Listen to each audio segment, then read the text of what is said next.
The interview is being conducted for the Veteran History Project for the Library of Congress. The veteran's name is Ben Rankin. He was born on June 20th, 1921.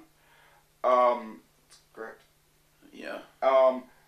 He served in World War II in the Army Reserve. He achieved the rank of Staff Sergeant. We were recording on the November 16th, 2012 in Clemson, South Carolina. I am Daniel Mack, and I have no relation. In the room is his son, Blair Rankin. Mr. Rankin, if you could, tell us about where you grew up. Well, I grew up in Mecklenburg County on a cotton farm out on the Catawba River, a little place called Shuffletown.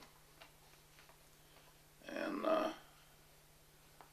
it was, 10 miles out of Charlotte on Highway 6, where Highway 16 is now. Back then it was called Roselle's Ferry Road out of Charlotte.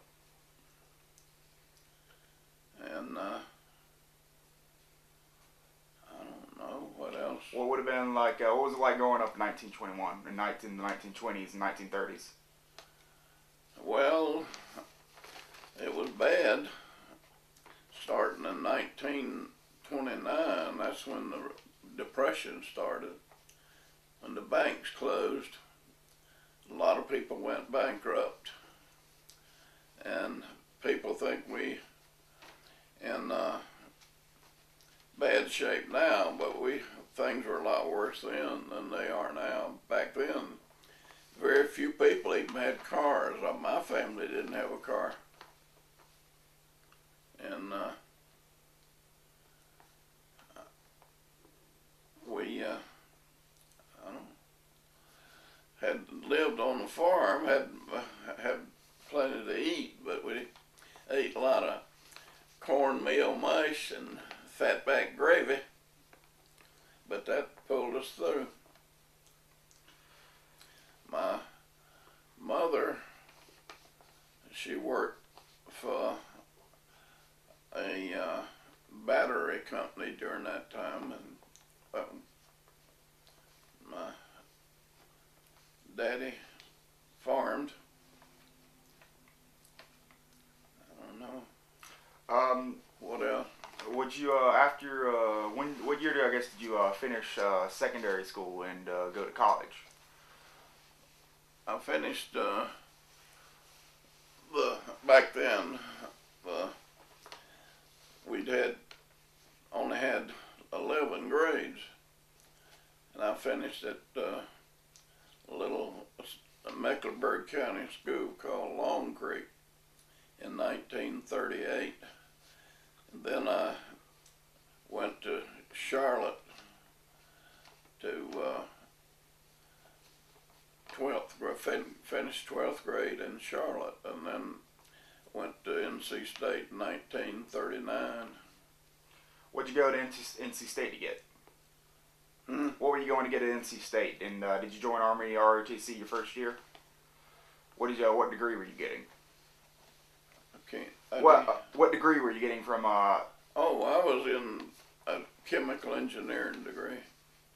Did you join the Army Reserve when you first got there? I mean, join the Army ROTC? Well, back then, if you were physically able, you had the first 2 years you had to be in ROTC, and then you could select to stay in a reserve if you wanted to. But I didn't at that time. But later, in 1942, they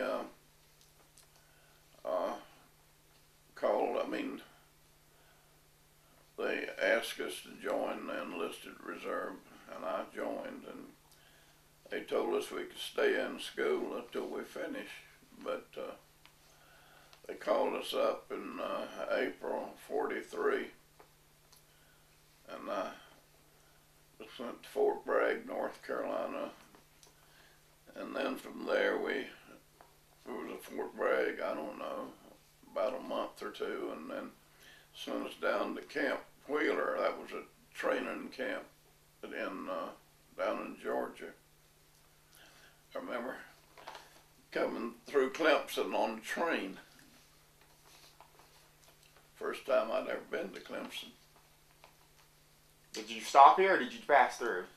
They stopped here, I think, and picked up some students. I just remember it's been on the side track here. We actually, sorry to hijack the story, we actually had the smallest graduating class, smaller than when the college was started, was actually the class of 1945. They had 12 people, as opposed to when in 1889 when they started, they had 18 people graduate the college. So a lot of people went off to the war. I imagine you probably picked up a few.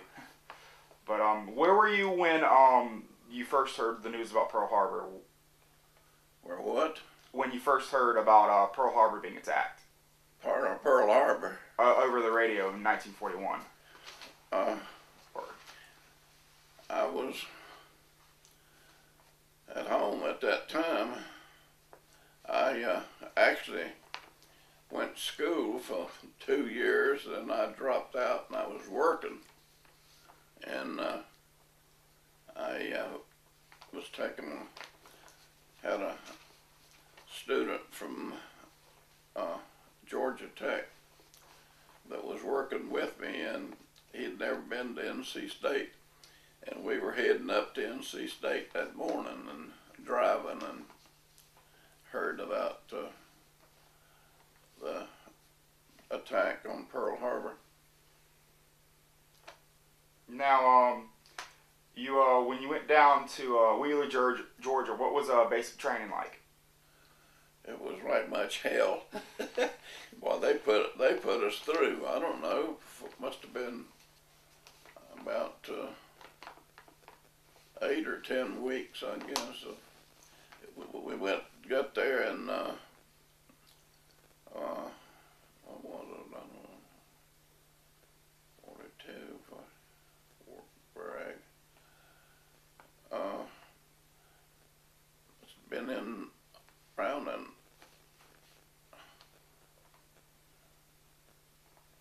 I can't remember now. I went to Wheeler and anyway, that basic training was tough stuff. They really put you. It didn't bother me because I'd been working on the farm all that summer and taking up hay and stuff. Back then, we had to take the hay with pitchforks and stacking it on the side of the road. Do you remember? You remember anybody specifically from training camp? Any sergeants or maybe any bunkmates you might have had from there? No, I don't. I remember. I think we had a Sergeant White was in charge, but that's about all I can remember. They were really tough people. But I guess kids that age, you got to be pretty tough. And it really didn't bother me all that much. We made there, and right at the final ending, we had to take a 15-mile hike. Now, from Camp Wheeler, where'd you go from there? Camp Wheeler went up to Fort Meade, Maryland for, I don't know, it was a staging area getting ready to go overseas. And I don't know, they were there, I guess, about a month. And then we got on, from there we went to the staging area and got on a Liberty boat for about 20 days and going across the ocean. What were you thinking when you were on the boat there? I thought I was heading to hell. I don't know. It wasn't a lot of fun. There was about, seemed me like I could be wrong, but it seemed me like there was 80 ships in that convoy, and they kept zigging and zagging, and took us a long time to get over there, to get across the ocean. And then we landed in Algiers, North Africa, and we stayed there for about 6 weeks. And I don't know, we did some training and stuff there. And then later we got on a boxcar. Over there they called them the 40 and 8s. Carried 40 people or 8 horses. Open boxcars where we slept on the floor on our wrapped up in a blanket. Now, who'd you go over with? What unit and division were you with? What was your unit? My what? Your unit, your division that you went over there with. Well, this was a replacement division there. I wasn't with a division until we joined 3rd Infantry. That was my next move, really. We got loaded on from Bizerti. We loaded on what they called LCIs, Landing Craft Infantry. They were big, flat-bottom boats across the Mediterranean. I got seasick. Took us about 3 days to cross. I don't know. When you landed in the we landed in Naples, Italy then, and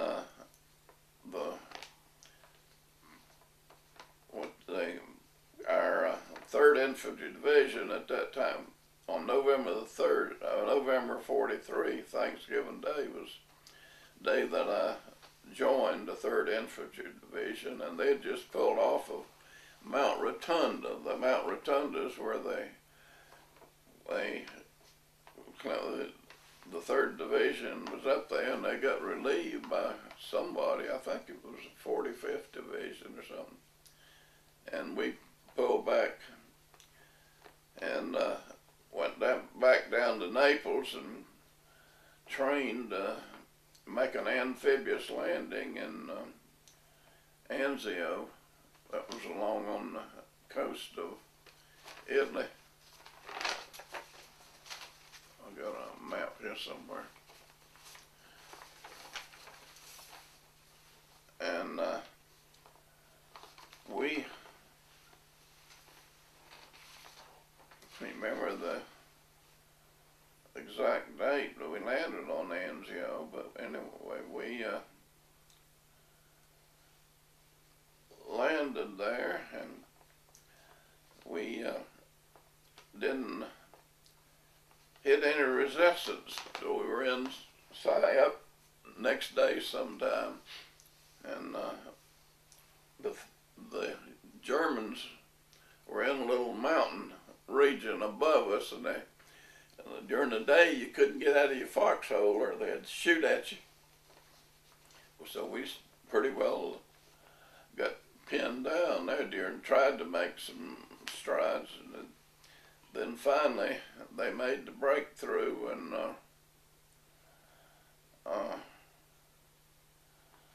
December 44. Is that the first time you'd ever been, were you shot at personally, or how close to you were to the front lines? I was really, at that time, when I first went in, I was in communications, and I carried a big 300 radio around over my back. Kept in touch with the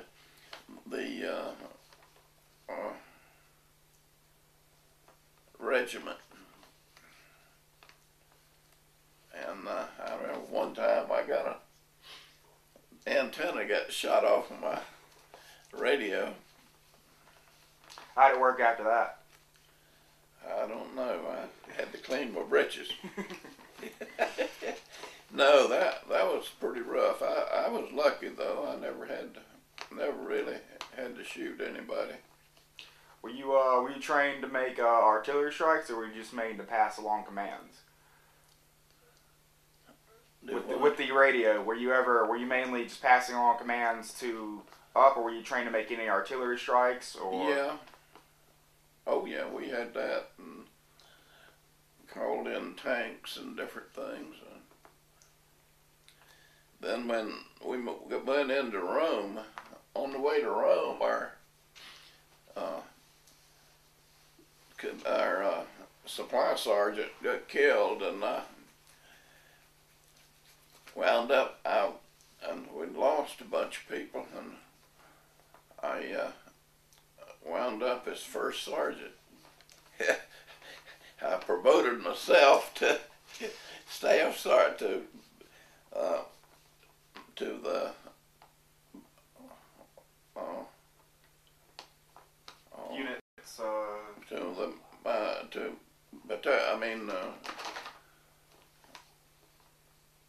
Division? To supply sergeant. That was a job in the rear.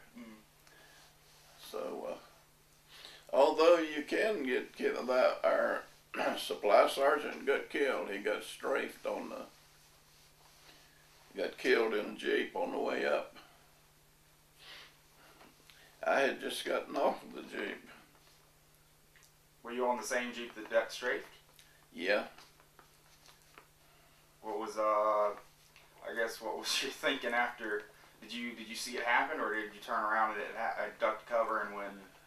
Well, we got off and started walking in and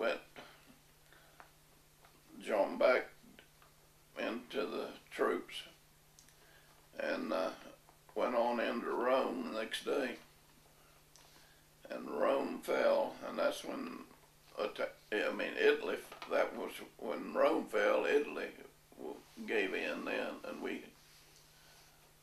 that was a big thing. And they told us that we would be able to stay in Rome and garrison Rome, but we set up. And I thought we were going to stay there, and then they came and said we'd gone back to Naples to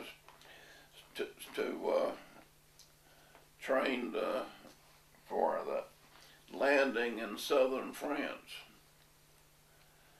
And we landed in southern France in August of '45. I don't think like it was about 6 days after the landing up in the big one. Normandy?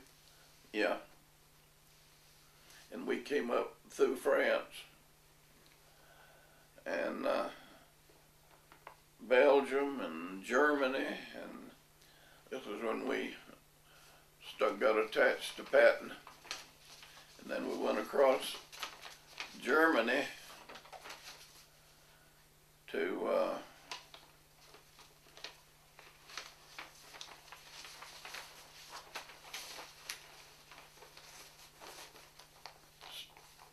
Austria, so we were in Salzburg, Austria when the war was over. Patton had been killed then, or died. Didn't he? I believe, Mr. Rankin, do you remember how Patton passed?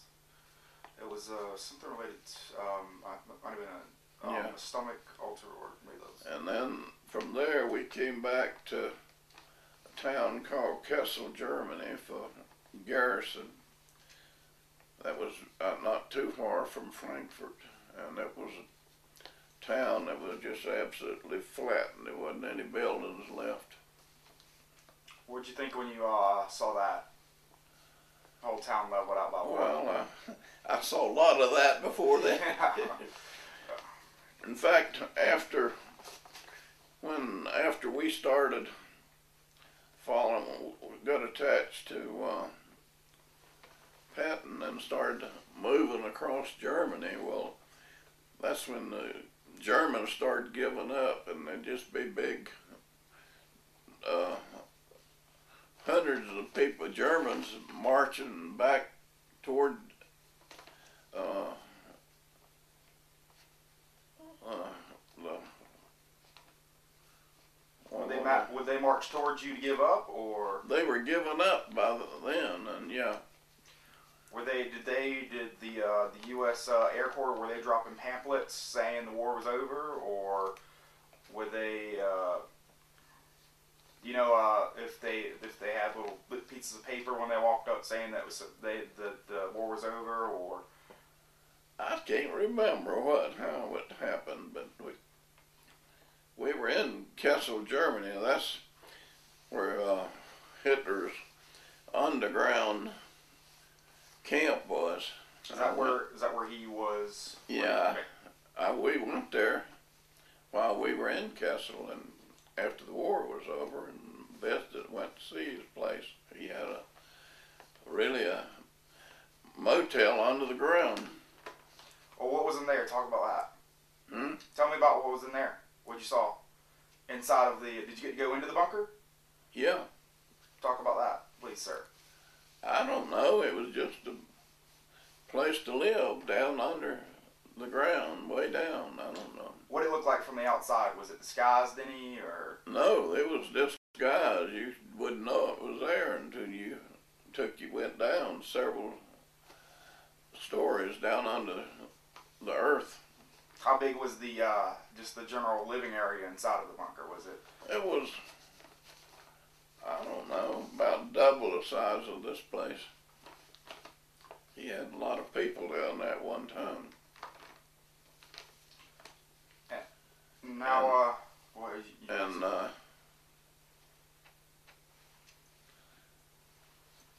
then we garrisoned Germany, and then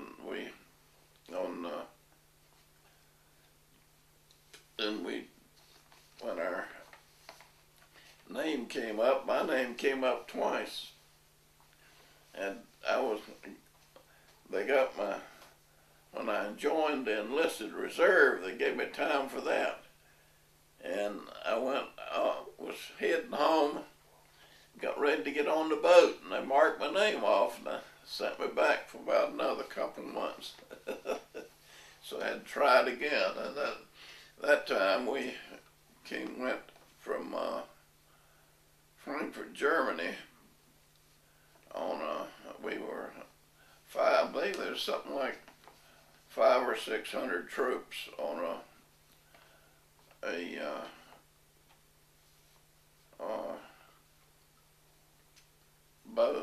ship. What was it? A destroyer. And we made it back in about 5 days. We moved out. Hit a bad storm. My God, I was they had these racks made out of chains that you slept in with a mattress on them. And I held on to that. Man, that old boat, you could pop. My God, I thought we wasn't going to make it, but we did. The Navy men, did they, what were they like on the destroyer? Yeah. And I got sick. If I go out in the ocean for 24 hours, second 24 hours I get sick. I don't know why. That's the reason I don't take any boat trips or anything. And but you did any of the Navy the sailors what was I guess I hear the food's different for the Navy than it is in the Army. Was it an upgrade to get served food on the ship? I thought it was an upgrade. Yeah, they eat beans on every Saturday for breakfast, white beans in the Navy. I wasn't used to that, but I ate it anyway. I remember I went through the line, and it was about really stormy outside, and I got my tray and my mess kit filled and started back to a table, and my feet came out from under and my food went down. Bad. Did the Navy boys, did they make any jokes about getting your sea legs or anything along those lines, or did you talk much with other sailors on the ship? They were nice, very nice. Yeah, they had to respect us. Thought we won the war. And I remember coming into Boston Harbor in New York. So when came in by the Statue of Liberty the next morning, we had to stop out there, and they had one of the little boats had to come in and push us in. And then we went to Camp Kilmer, New Jersey, for a few days. I don't remember exactly how long. And from there we went back to Fort Bragg, North Carolina, where we were discharged. And my discharge was December the 7th, 1945. Well, just go over. I just want to hear about, I guess, more stories in general about what you think about, I guess, the first time you saw a city flattened, and then towards the end there when you'd seen Frankfurt. What was, I guess, were you used to it by then, or seeing a city leveled by bombs? Was there a difference in the way you thought about it? I don't know that there was. We were so glad then the war was over and things were really, it didn't do a whole lot then, just kind of marked in time till we got enough units to come home on. I can't remember how many you had to have, but you had to have so many. And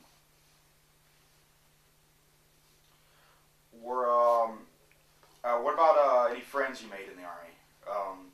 Anybody that's from the 3rd Infantry that you remember in particular? Anybody you've might have kept in contact with, or spent time around outside of from the 3rd Infantry? Anybody in particular? And what? Any friends you made? I don't quite understand you. Friends you made in 3rd Infantry. Through friends? Yes, anyone just you might have talked to more than somebody else while you were overseas.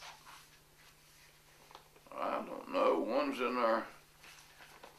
in our own unit, I guess. I had one. Well, he was a 3rd cousin of mine, wound up on the NZO with us. Later, I got him be my Jeep driver, and he and I did a lot on the Autobahn. Tell me about that. Tell me about driving on the auto. Well, just talk about that. What was that like? Well, it was a super highway. Wasn't no speed limit on it. You could go fast you wanted, but Jeep wouldn't go too fast. We all had a Jeep and pulled a trailer. All 1st sergeants had them assigned to them. Now, supply sergeant. What about any interactions with the locals? Did you talk to many Italians or talk to many French or Germans that were civilians? Well, talked some. I don't know. We lived after the war. We lived in homes. Some of them that were still standing. And I don't know. It was just a different kind of life. What about the home you lived in? Do you remember anything about the family? Or was there a family in the home when you lived there? No, there wasn't any families there. We usually ran them out of bed and got in their beds. What was, I guess, when you were making through, how much resistance did you really encounter coming from Italy up into France and then into Germany? How much fighting? Well, our division fought a good bit. Like I said, I went up every night to take the supplies and their food, usually K rations and ammunition, water. Water was a kind of a different item. We got water out of local places. We had to put pills in it to made it a little bitter, but that was better than none at all. Were they chlorine pills or?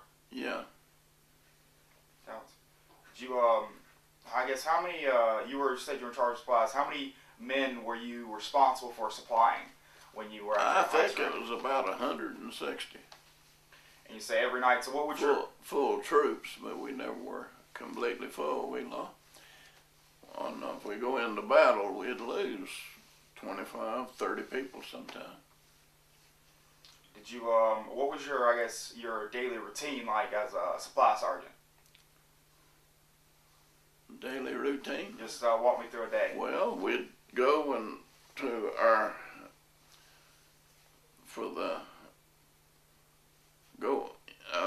we usually stayed together, all the supply sergeants for the regiment, and they'd bring stuff into the regiment, and then we'd go there and pick up our C rations and ammunition and whatever we needed. And then that night we'd take it up to the troops. Did you ever have any interaction with? Did you deal with a lot of ammunitions, or were you mostly rations and food supplies? Or were you taking lots of ammo up there as well at night? Do what? Ammunition. Were you taking a lot of every type of supplies up there as well for just the guns in general? Yeah. Mostly, about only thing mostly what we took was M1 was for the M1 rifles, and then sergeants and lieutenants, a lot of them carried carbines, and we'd carry carbine rounds.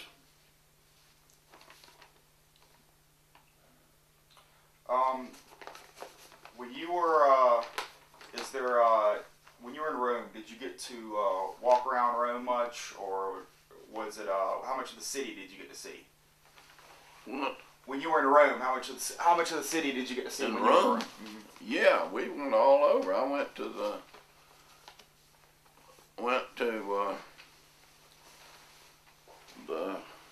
what's the place, the big Catholic place in Rome. I went and visited it. The Vatican?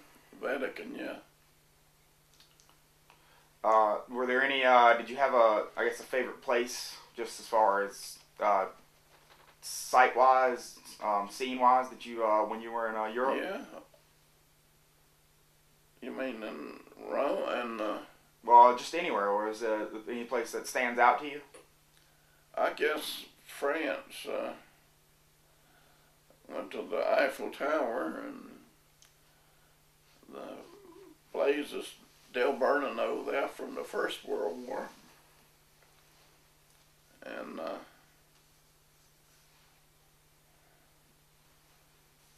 I don't know, we didn't do a whole lot of social stuff. We were strictly business. Well, all I was thinking about was trying to get home. When you were, did you go over there single, or were you married when you left? I was single. Didn't even have a close girlfriend. I didn't want to attach to one, and I knew I was going over. Well, when you came home, where did you came into New York? What were you feeling as you were getting discharged? What was that like? That was a good feeling, ready to get out and do something. Did you catch a train home straight out of New York City, or how did that? We caught a train uh, where we landed out to Camp Kilmer, and then from there to Fort Bragg we rode a train. Then I rode a bus from Fort Bragg to Charlotte when I got discharged. Were you, was there, I guess, a welcoming crowd when you were getting back, or was everybody coming back in a steady flow, or? Well, they made me think they were anyway. Yeah, that was probably one of the best feelings in my life was when I got discharged. To come home safe, because I saw a lot of people go down. When you were, I don't talk about that. sorry. When you were, when you got home, what'd you do after what'd you do after you got home and you were discharged? I drew my 5220 and helped my daddy on the farm, and then that fall, and then the next fall I went back to NC State. Lived like a king. We got paid, I don't know, what was it, $125 a month, I believe, but that was, and all of our expenses and everything paid. They were good to the veterans in World War II. In fact, I don't guess I would have ever finished college if it hadn't been for that. Did you, what about, what'd you do for a living after you got out of NC State? What'd you do for a job after you graduated? I went to work for Oil up in Sanford, North Carolina. I worked for them for 33 years, and then I taught at Clemson for 10 years in textile school. So I didn't retire until I was 70. Blair and I took a trip around the United States then, in the back of a pickup truck with a cover on it, and Blair